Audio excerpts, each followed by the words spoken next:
Welcome to Brain Junk. I'm Amy Barton. And I'm Trace Kerr, and today we're going to be talking about superstition. For example, in Russia, bird poo on your car will bring riches. I adore that so much. I have so many robins that park themselves in a tree over my car. Mm-hmm. I have yet to get riches. I can't decide if that's because I'm not Russian or because it's just a superstition. Maybe you were going to get fired and you didn't, hence riches. Oh, except I work at home. True. And no one gives me any money. All right, so I'm having a little trouble finding an upside. Right. Well, today we're going to explore a whole bunch of everything you never knew you wanted to know about superstition. So what are we going to talk about first, Amy? I love to whistle, and the one that caught my eye then was whistling indoors invites evil. Ooh. I've invited so much evil. I whistle long and loud. I try to tell people around me if I'm whistling and don't realize that it's okay to ask me to stop. My father-in-law whistles whole concertos and things like that. And I feel like he and I should get together and do a whistle duet. And he's in tune, and it's quite lovely. And it's the only way you can find him in a large grocery store. Like if you're in Fred Meyer, you just stop and you're like, oh, wait, I hear him. And then you just go find him. It's like echolocation. Yes, exactly. Well, he is also summoning many demons, according to Lithuanian tradition, the superstition in Lithuania. And I poked around. I thought, well, let's find some of the background on this. And so I thought, I'd do a little poking, and I found a whole lot about whistling. In many countries, it's thought to attract bad luck and evil spirits. In the UK, there is a superstitious belief in the 7 whistlers. So that is 7 mysterious birds or spirits who call out or foretell death or great calamity. In the 19th century, large groups of coal miners would refuse to go to work if they heard somebody whistling in the mine. They would not come to work the next day. They'd leave, they'd be out. Then they'd resume work the following day, but they did not want to be the ones that the calamity came down upon. They are mentioned in literature, and they're not. I'd never heard of them, and that's not important. Me neither. I was like, wow, whistling birds. Yeah. Watch out. For miners, especially in Russian and Slavic cultures, they are believed to bring poverty. Whistling on board a sailing ship, though, is thought to bring strengthen your winds. It's increasing your sailing power there. So that's a good one. In the theater, that is a very taboo, whistling, because the history behind this is fun. You used to get the guys that do the rigging and the lights were also the guys that on the sailing ships. And they could climb like monkeys easily, and when everything was manual, there's not a computer back there where I'd raise the prop at 7:04. You would whistle, and there would be whistle cues back and forth because you needed to, okay, it's time. And so the whistle cue, if it was given improperly or at a bad timing, you could drop a prop and kill someone or hurt someone or have you mess up the whole production. So don't whistle in the theater, folks. Wow. Yeah. I'm wondering, would you, as an audience member, be able to hear them whistling back and forth, or would it be just so subtle that you wouldn't even notice it? Bad luck and bad form if the audience can hear you whistling. In theory, it was supposed to be subtle. Quiet. Yeah. Somebody else in the wings who is maybe watching the stage can give the cue for the guy up on the catwalk to drop the floral arrangement or whatever the thing was. Wow. Mm-hmm. Well, I think probably one of the ways, so we're gonna talk about something else here. One of the ways that you'd keep from one of those bad things happening is knocking on wood. Yes. I did it today. Yes. So say everything's going great, and I say, oh, man, we're going to have such a great trip, and nothing's going to go wrong. The health room's been quiet today. Yep. Knock on wood. And what's funny is that's kind of a uniquely American thing, the knocking part. A lot of places like Australia and Britain, they say touch wood. Really? And there's some thought, nobody really knows where it came from, but there's some thought that in German folklore, supernatural beings lived in trees. And there's a lot of that kind of idea, Europe sort of area. And so you would touch the wood, the tree, as a sign of respect and to invoke protection. Telling the tree spirits we're bros, right, dude? Yeah. It's cool. Please don't let something bad happen to me. And we somehow mutated it into knocking. In other places, history.com was talking about Italians, and they say touch iron. Oh. And then Turkish people, it was saying often pull one earlobe and knock on wood twice to avoid a jinx. So maybe that's where we got it. It came from Turkey. Yeah. We had florography coming from that part of the world and knocking on wood. Good things. Let's see. What's other stuff from around the world? Shoes on the table. We both had this one. Oh, yes, we did. It's bad luck because in the olden days, they would put, that's not a very specific time period. Oh, ye olden days. And that's spelled with that E on the end of old. Yes. Shoes would be placed on the table when someone was lost, someone had died. And so now that carries the idea that it's bad luck. Yeah, my mom is a big one on that one. I've put brand new shoes in the box on the table, and she's completely freaked out. I'd never heard of that one before. Well, I hadn't either, and she practically knocked the box off the table in her haste to get it off, and then it came up over and over again. There's some other items that you're not supposed to put on the table. Really?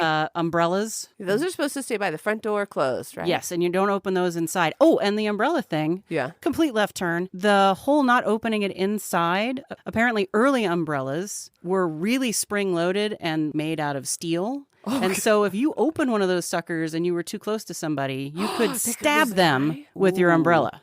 Okay, that is bad luck. So then it just kind of, people were like, don't do it, you'll kill your brother. And we've just kept it going. As the umbrellas have cheapened and now it's not so bad. Although I can't tell you how many times, like in a school line, somebody pops one of those things open and you're like, oh, my eye. Yes. Other things not to put on the table. Yeah. Bellows, like fire bellows. Yeah. And babies. I'm curious about the bellows. Like maybe they're hot and they're going to burn a hole. Well, or it's something to do with fire. Well, it wouldn't be clean. I think a lot of these come from this isn't clean shoes. Yeah. This isn't clean. The bellows, don't put them up there. And the babies, if I had a nickel for every time I had a kid in like a baby carrier and just plop them right in the middle of a table, clearly I'm just carrying bad luck all over the place. I read that it is bad luck to jump over babies, which the Italians would disagree with. There's that little city in Italy that jumps over the babies for good luck. Yeah, absolutely. Sleeping in South Korea, sleeping in a closed room with a fan, the superstition is that it will kill you.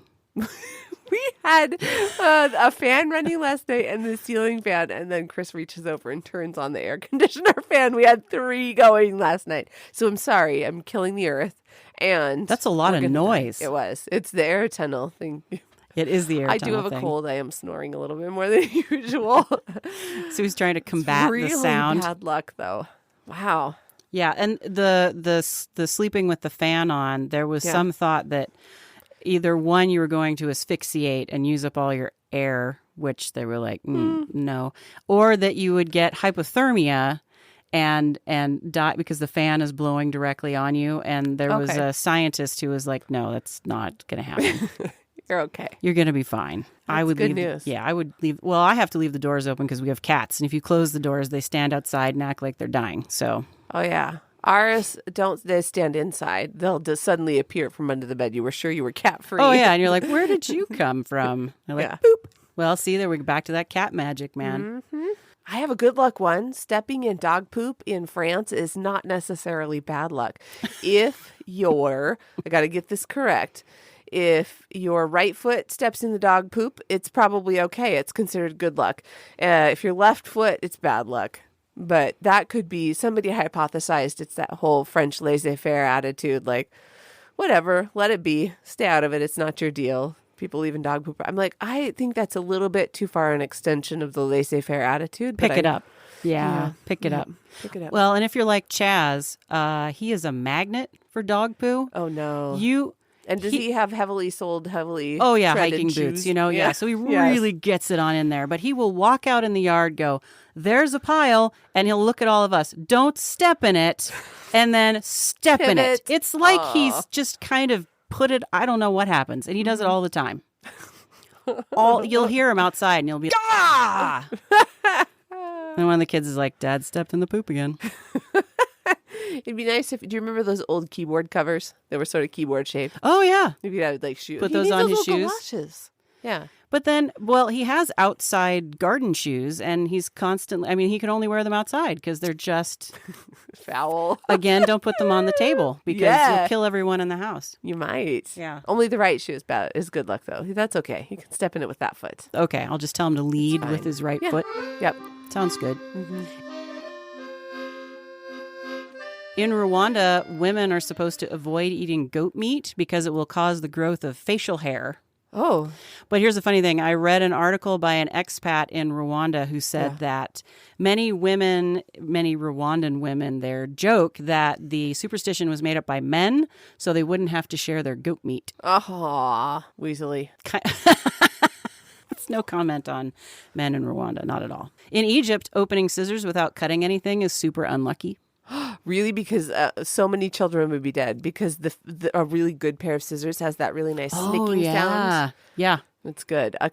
My mom's hair scissors and her good sewing scissors, Oh, they are kind of nice and they tight. have such good sounds. Yep. Yeah. And then if you leave them open on the table, that's even worse. But then again, that's another safety issue. Yes. This is like parents don't want you to get out of the bed in the middle of the night. They don't want you to bug them. So the boogeyman is under your bed. Yeah, go to bed. Go pee now. Yeah. Because once we turn off the light, you might die. I can't be held responsible for what might happen to you. That's true. Tired moms made up 90% of these, didn't they? All these kids. Tired dads, too. Well, you need something to talk about when you go to therapy as an adult, really. Right? It's very important. True. Let's see. What else do I... Oh, sporty things. So I asked a fellow that I do Tai Chi with, I said, hey, do you have any superstitions that you can think of? And he was baseball. Mm-hmm. If you're winning, don't change your socks. Yuck. And a lot of the sport ones that I came across dealt with that sort of ritual of if you put on your uniform in a certain way, you're going to keep putting it on that way every single time. Yeah, left foot in first. Yep, all those sorts of things. And if you're doing well, some guys don't. They showed a picture of a baseball guy who hasn't washed his hat. Well, it's a completely different color than the rest of the team. He's a pitcher though, and he does really well. So they're like, let's just not look at his head. Yeah. I know when I was in high school and on the volleyball team, I would sing the opening bars of Georgia on My Mind to myself. And I would bounce the volleyball 3 times before every serve. Yeah, it didn't. 1, 2, 3. I don't think it actually did me any good at all. But do you have any, when you go work out, do you have the bicycle that you have to ride on? Or, you have to have the right song, all those rituals? I do have a favorite bike, and there's a guy at the gym who looks like Clint Eastwood's brother. So I think of him as Keith Eastwood. And it's cool if Keith Eastwood is on my bike because he's good. I'm okay with Keith. But if anyone else is on that left bike, I'm not cool with it. Yeah, see, it's your sporty And when they superstition. moved the bikes around at the Y, and I was not chill about the whole thing. Did you find the one that was the one? And I went and asked them why they had moved it. Could they move it back? And they had a good reason they moved it. And so I'm like, okay. My sister's here with us today, and she wants to know, what about my favorite locker? There are 3 favorite lockers at the gym, and that's more of a practicality than it's good luck not to have to stand too close to other naked people. I'm not naked in the gym, so it's not other. It's nice not to have to stand next to naked people, so it does, my knickers get in a twist if I cannot have one of my 3 favorite lockers. Are they like on the end? Yes. They are. You don't want to be in the middle with the old lady who's just wildly inappropriate about not being dressed. And I totally admit I'm a little bit conservative just because I grew up that way. And I'm like, it's cool. You're being naked. It's fine. Oh, but I can't watch. So the first locker right at the corner is my favorite. Also probably the most likely to be broken into, but so far so good. No, because I got to go past it. If you're on the end, true. The one in the corner. You're too exposed. You want to be in the back. Yeah, that's true. That sounds like I'm speaking from experience. I'm not. No, we've never broken into gym lockers. No, that would be bad. Okay, so let me tell you about Slate.com article that I saw about a scientist, Fletcher Bascom Dressler. That's the one person? That's one guy. Awesome. With his nice big name. I didn't see if he was a doctor or not. That would be even more impressive, wouldn't it? Yes. I'll look that up. If I find that out, I'll put it on the website. But he was doing a study in 1907. He asked 875 of his students at Berkeley School of Education. Mm-hmm. These are all people preparing to become teachers. So it was mostly women. Yeah. And he wanted it to be mostly women. This kind of women are more superstitious than men, he felt, because, we're the flightier sex. We're going to let that go. Yeah. But he wanted them to write out superstitions that they knew of and then rate them on a scale of no belief, partial belief, and full belief. Mm-hmm. So these are some of their ones. I went through and I looked, and a lot of them were superstitions where only one person had written it. Yeah. But there were several that were multiple people. So if a girl can't build a good fire, her husband will be a lazy man. That was one of their superstitions. Finding a hairpin is a sign that you will soon get a letter. Clearly, they don't know me because I use bobby pins like a super freak, and they are all over my house, and it has not increased the number. No, it has not increased the number of letters that I receive. If you drop a dish rag, someone is coming hungry. Oh, there's a lot of towels and dish rags on the floor. Well, and what was funny is that section was a lot of if you drop a dish rag, and it was multiple. Like if you drop one, you'll break a dish. If you drop one, you won't sleep well. If you drop, it was just this whole thing around. I'm just imagining a woman in full skirts, a kid drops the towel, and it's like that slow motion. She dives for it because whatever bad thing, she's flying across. She's trying to stop it from happening. Yeah, like a really great baseman sliding in. Yep. If you carry a hoe, a rake, or a spade through the house, it will bring bad luck. Yeah, because you're going to whack somebody in the head. Well, yeah. Or there were other ones that were like, if you carry any of those through the house, someone's going to die. But that's a little more serious than whacking them in the head. Well, and then I was thinking of your 10-year-old running through the house with the rake. I mean, pitchfork. Yeah. I know I have almost stabbed family members because you're carrying it and, they're too close and you're like, whoa. I've stabbed myself in the foot with a pitchfork, with a hay fork. Ooh, that's not good. Bad.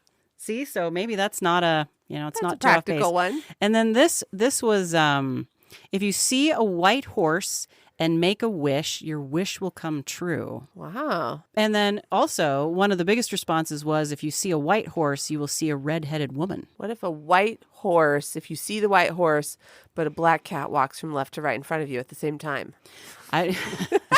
Everything's going to hell. Yeah. The apocalypse is nigh. Say goodbye to your loved ones. Yeah, and then they also had a couple about hay bales. Like if you were, say, on a wagon and you're going past a field and you see a hay bale, you could make a wish on the hay bale. And if you didn't look back and see that hay bale again, it would come true. Excellent. Yeah, it was a very strange. Very like a 13-year-old girl wrote that one. Yeah, but these were all, they were writing ones that they had heard and then believed. And what was kind of funny is a lot of them, not a lot of people were like, here's one I heard, but I don't believe it at all. Yeah. It was, here's one I've heard, maybe. Or I'll probably do it because. Yes. Wow. Yeah. And the whole partial belief, he was very firm that a partial belief was still a yes. I kind of agree because if you're admitting that you have partial belief, you probably do throw that salt over your shoulder every time. You're definitely knocking on some. I mean, I even have in my car, Zoe found for me this piece of bark that came off a tree, but it looks like a bird. And it sits in the car, and we have it there, one, because it's cute, but also it's the knock on wood bird. You're in the car. You're like, say something, tap, tap. Now you can just touch him. You don't have to knock on it. That's true. I could just Knocking touch might the be bird. Kind of jarring. I know. I'm always a little concerned. I'm like, you have to knock very gently because it's just this thin piece of bark, and I can't even imagine how horrible it would be if you snapped the bird in half. The world might end. Yeah, it's like breaking 10 mirrors or something. Yeah. If there's a giant earthquake in Seattle, it's because I broke the little bird in half. Trace Kerr is the reason that California is going to fall off. It's all about me. Yep. Mm-hmm. I think it's very interesting, the cultural nature of some of these. I found one that said knitting outside can prolong winter, and that is an Icelandic superstition. And so I clicked through that one too. I'm like, oh, that's fun. There is an entire list of superstitions that are sort of related in Iceland, and they are a heavily weather-oriented people, and it must be inclement there a lot of the time. I have almost an entire page. If sheep gnash their teeth during roundup in the autumn, the winter will be hard. If sheep gnash their teeth somewhere else, it presages a very bad winter. So pretty much if your teeth, I'm imagining all these sheep with retainers. No, please don't gnash. If the first calf born during the winter is white, the winter will be a bad one. The first snows of winter are called winter calves. That's actually kind of a fun fact. Oh, I like that. If somebody throws away a dead mouse, the wind will soon start to blow from that direction. What do you do if you don't throw the mouse away? What do you do with your mouse? Yeah, do you give it to the cat? Maybe. That's probably also bad Can luck. you just imagine some lady, she's standing out in the yard and she's like, well, now what do I do with this thing? I'm like, well, let's see. to the ocean, it's all ocean. I don't know. Yeah. It's too much responsibility. If cows lick a tree, you can expect rain. The Icelandic people have a reason for every weather phenomenon any day of the week. Oh, it started raining. That cow over there clearly has licked a tree. Good hay drying weather can be expected if a falcon or a merlin sit on a haystack in the field. Oh. If your head itches, you can expect wet weather. If someone drops a knife while cleaning the fish and the knife points to the sea, that presages good fishing when you next go to sea. That's a good one. That's a good one. Yeah. If something is spilt, a drunken man will soon visit. If you sneeze 3 times before breakfast on Sunday, you will gain something that week. That's fun. That's oddly specific. Yeah. Why 3 times and why on Sunday? I don't know. If you see 9 cows in a shed with a gray bull next to the door and all of them lie on the same side, you are in luck because you will be granted 1 wish. Wow. That's like a really high score in Past the That Pigs. is super big, right? That's like boss fight level. Yeah. Wow, luck. Yeah. So the Icelandic people, I didn't even read you all of them because I figured we should move on. But You can put them on the website. I will. They are there. Pregnant women should give in to their cravings. Amen. If they're craving fish and don't eat it, they'll end up having a baby with a fish head. That's the Canadians. Oh my God. Thank you, Canada. Just stick to maple syrup, guys. Calm down. Don't walk under a ladder. That one was interesting because the ladder in medieval times symbolized the gallows. So do not walk under. Don't tempt fate by walking under the gallows is basically what they're saying. Oh, and I had more on that ladder thing. Yeah. According to the book Panotti's Extraordinary Origins of Everyday Things, in England and France in the 1600s, criminals were forced to walk under a ladder on their way to the gallows. Wow. And the executioner was called the groom of the ladder, and he, presumably, walked around it. Full moons are commonly associated with chaos, and I never believed that until I worked in a school and in a women's shelter, and it does feel, whether it's one of those... causation or, yeah. It totally might be that we are more wound up and we're like, oh, see, weird thing happened. But we had a kid barf on a lunch basket, and it was not a full moon last week. That was really weird. Might have been a full moon. I don't know. Now I'm going to have to go back and look. I don't think so. Weird things happen in places. It does seem like, I agree with you that that's supposedly completely not true. Although maybe there's something about barometric pressure and gravity and tides and all that kind of stuff. But it did seem like you'd have a day where you're like, God, it is absolutely bananas in here. Yeah. And then full moon. Yep. And then it's over. Eat 12 grapes on New Year's Eve. That's a Spanish thing. And I've seen that. I think you see that on the Food Network and places like that sometimes. And you watch a guy try to, and I think you have to do it in 1 minute. You have to try to watch a guy eat 12 grapes in 1 minute. And or like maybe it's the stroking of the 12. You have to do it before the 12 have finished chiming. And that is a brisk trot to get those grapes down. So you're either going to be lucky or choke to death. Yeah. Okay. Yep. Well, before we go, I want to talk about wishing on shooting stars. Oh, that's better than flesh eating. I think that's much better. So Yeah. Ptolemy was a Greek astronomer, and there was a thought that shooting stars happened when the gods would peek down at people. They would knock a star out of the way, and it would fall. So That's nice. it was lucky if you saw a falling star, because that meant the gods were looking down on you. Ooh, Yeah. that's great. Isn't that nice? Yeah, that's a good one.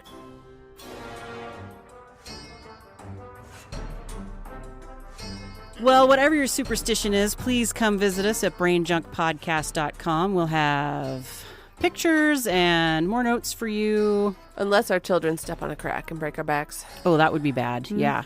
For this and other wonderful episodes, look for Brain Junk wherever you find your podcasts. And please don't forget to like and subscribe. We tweet at My Brain Junk, and you can also find us on Facebook and Instagram at Brain Junk Podcast. Drop us a line at brainjunkpodcast@gmail.com with your questions and episode ideas. Trace and I will catch you next time when we share more of everything you never knew you wanted to know, and I guarantee you will not be bored.